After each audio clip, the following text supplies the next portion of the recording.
Equation ఇచ్చారు, x² - 5x + 6 = 0 అనే equation ఇచ్చారు. 0 అనే ఈక్వేషన్కి రూట్స్ ఉంటాయి కదా, ఆ రూట్స్ యొక్క సమ్ అనేది అండ్ ఆ రూట్స్ యొక్క ప్రోడక్ట్ అనేది ఫైండ్ అవుట్ చేయమన్నారు. సో ఇక్కడ మనకి ఇచ్చిన ఈక్వేషన్ ఏంటి, x² - 5x + 6 = 0.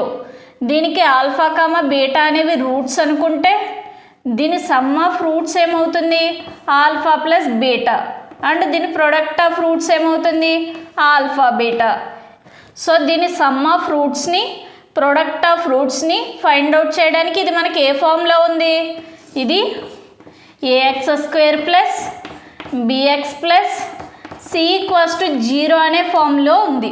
దీనికి కూడా ఆల్ఫా కామా బీటా అనేవి రూట్స్ అనుకుంటే దీని సమ్ ఆఫ్ రూట్స్కి అంటే ఆల్ఫా ప్లస్ బీటాకి ఫార్ములా ఏంటి, -b/a, అండ్ ప్రొడక్ట్ ఆఫ్ రూట్స్కి ఫార్ములా ఏంటి, alpha into beta = c/a. So ఈ ఫార్ములాస్ అనేవి యూజ్ చేసి మనం ఈ ఈక్వేషన్కి సమ్ ఆఫ్ రూట్స్ అనేవి ఫైండ్ అవుట్ చేయొచ్చా.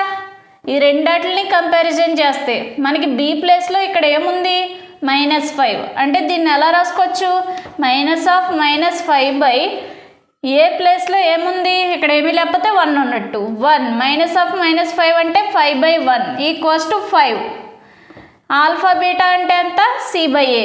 ఈ రెండాటిని కంపారిజన్ చేస్తే c అంటే వాల్యూ ఎంత వస్తుంది, 6/a అంటే వాల్యూ ఎంత, 1 = 6 వచ్చింది. 6/1 అంటే 6 కదా, సో ఆల్ఫా బీటాకి మనకి 6 వచ్చింది. సో ఈ ఈక్వేషన్కి సమ్ ఆఫ్ రూట్స్ ఏమో 5 వచ్చింది, ప్రొడక్ట్ ఆఫ్ రూట్స్ ఏమో 6 వచ్చింది. అంటే మన ఆన్సర్ ఏంటి, 5, 6. సో ఇది మన ఆన్సర్.